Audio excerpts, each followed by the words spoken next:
Falando de saúde para trabalhar, me faz lembrar de uma senhora que chegou aqui numa cadeira de roda, há muitos anos na cadeira de roda, e ali eu pedi os filhos dela para que trouxesse ela aqui na frente.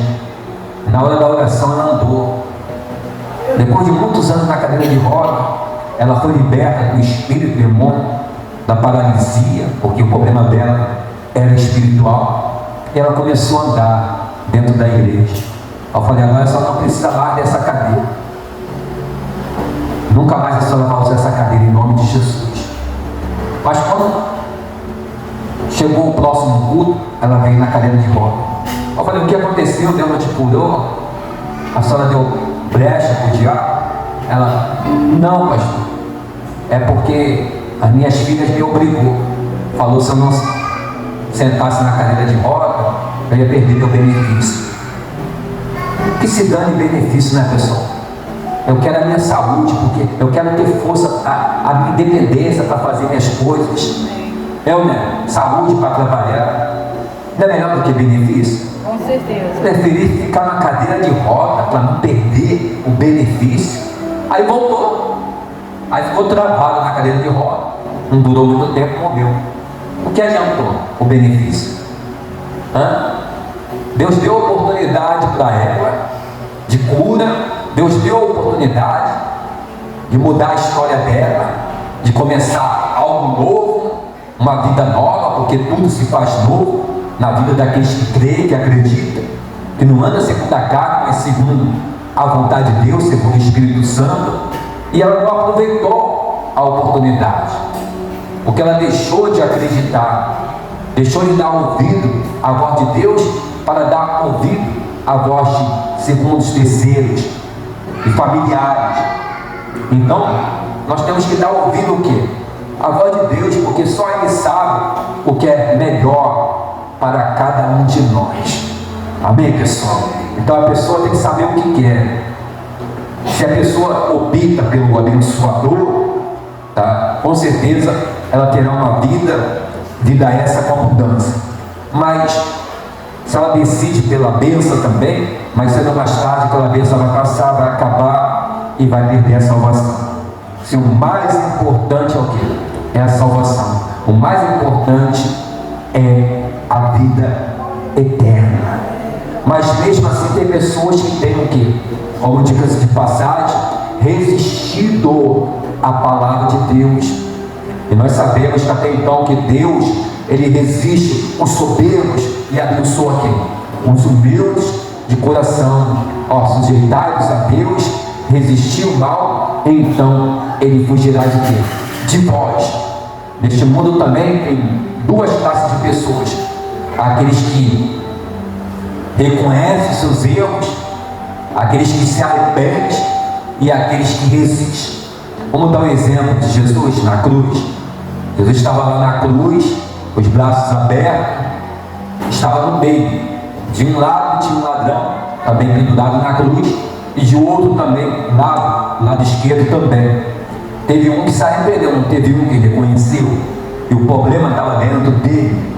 Ele não reconheceu os erros dele.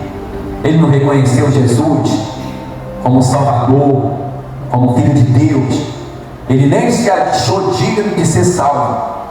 Tanto é que ele falou assim para Jesus na oportunidade: lembra-te de mim quando estiver no paraíso. Lembra-te. Ele não se achou digno por ser um ladrão.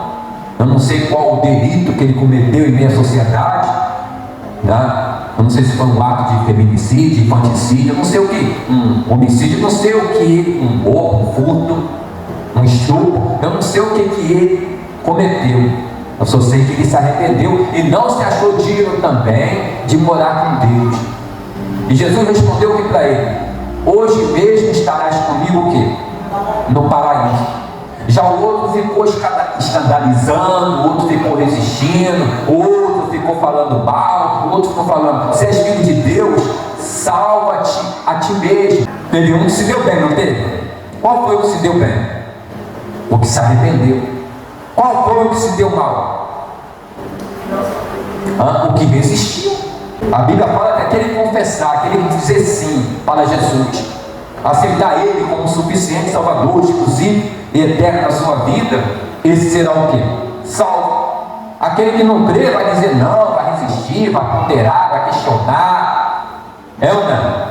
Vai protelar, amanhã eu vou. Já pensou se os heróis da fé, Davi, falasse para Jesus assim, ó, amanhã eu vou, hoje eu não quero receber a unção não, deixa para amanhã, ele teria sido salvo? Ele teria ficado conhecido como o segundo coração de Deus na terra? Se Abraão falasse para Deus, Abraão, quando o nome dele ainda era Abraão, quando estava na sua terra, na terra de Ur, dos pagãos, dos idólatras, na casa dos seus pais, Deus falou com ele assim, Abraão, sai da sua terra, da sua parentela, e vai para uma terra que eu te mostrarei, e ali eu vou fazer de tu uma bênção, abençoarei os que te abençoarem, e amaldiçoarei os que também te amaldiçoarem, e ser tu uma bênção. Deus já deu todo o suporte para ele, Deus deu a direção para ele, mas quem é que teve que decidir? Foi, hoje eu vou chutar tudo para o alto, vou abandonar tudo, vai para o deserto para recomeçar tudo de novo. Não faz isso comigo não. Se ele contou para outras pessoas ou para algum amigo o que Deus falou com ele, não, isso aí não se faz, isso aí não é a palavra, não é a voz de Deus não. Não se faz isso com um idoso, não se faz isso com uma pessoa de 75 anos, mandar abandonar tudo, chutar tudo, abandonar a casa, abandonar tudo, ir para uma nova terra, ir para outro lugar, um lugar desconhecido, para recomeçar. Que Deus é esse? Isso aí não é a voz de Deus, não. Mas ele não deu ouvido à voz do homem, ele deu ouvido à voz de Deus, o chamado de Deus. E Deus deu todo o suporte, falou, abençoarei os que te abençoarem. Quem te abençoar vai ser abençoado. Mas quem te fazer mal, o mal vai retornar para ele. Então se você é de Deus, não se preocupa não. Fizeram macumba. É muito olho grande. Tem crente que tem medo de macumba, tem medo de olho grande, de inveja. Quem é de Deus, o diabo não toca, o mal não prevalece. Você é a luz dissipa as trevas. Aquele que te fazer mal, o mal vai retornar para ele, infelizmente, mesmo você orando e intercedendo por ele, porque é a lei da semeadura, é a lei do retorno. Então Deus falou, aqueles que te abençoar vai ser abençoado, mas aqueles que te amaldiçoar serão o quê? Amaldiçoados. Aqueles que te fazer bem vão se dar bem, porque a unção que você admira é a unção que você herda. Guarda isso, em nome do Senhor Jesus. Mas aqueles que te maltrataram, por isso que você não deve maltratar ninguém, por isso que você não deve se desfazer de ninguém, humilhar ninguém, envergonhar ninguém, porque a mesma medida que eu meço, eu serei medido. Toma lá da cá, a mesma ferramenta que eu tiro, eu serei o quê? Ferido. A pessoa fica ferindo um, fica ferindo o outro, daqui a pouco quem é que vai ser ferido? Plantou espinho, vai colher manga? Plantou espinho, vai colher espinho. Mas se plantar manga, vai colher manga. E Deus escolheu para colher o melhor dessa terra, para plantar coisas boas. Por isso que eu creio que você está no lugar certo, na hora certa, porque aqui você aprende com o Espírito Santo, plantar coisas boas, para colher coisas boas, plantar uma vida nova, para colher um ano novo, um ano de visibilidade, conquista, prosperidade, e mais, porque Deus é mais, segundo o poder que nos opera, e as palmas